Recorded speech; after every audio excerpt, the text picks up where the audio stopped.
नमस्कार मित्रांनो. तर आज आपण आलेलो आहे पंढरपूर या ठिकाणी विठ्ठल मंदिराला विजिट करायला दर्शनासाठी आलेलं आहे.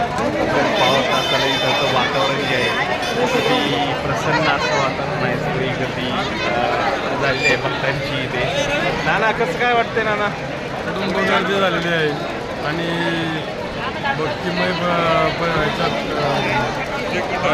वातावरणामध्ये पंढरपूरमध्ये आज भरपूर लोक इथं या ठिकाणी उपलब्ध झालेली आहे. वारीला पण भरपूर लोक आहे आणि पंढरपूरमध्ये बी आज एकदम जनसमुदाय लोटलेला आहे. अण्णा अखंड समुद्र आहे. अण्णा कसं काय वाटतंय तुला? शेठ तुम्हाला काय वाटतंय? मोठी गर्दी आहे. अशा पद्धतीने विठ्ठल मंदिरात आपण आलेलं आहे. मुखदर्शनाचा लाभ घेतलेला आहे. अशा पद्धतीने ते खूप असं प्रसन्न असं वाटत आहे. पाहत असाल. धन्यवाद. भेटू.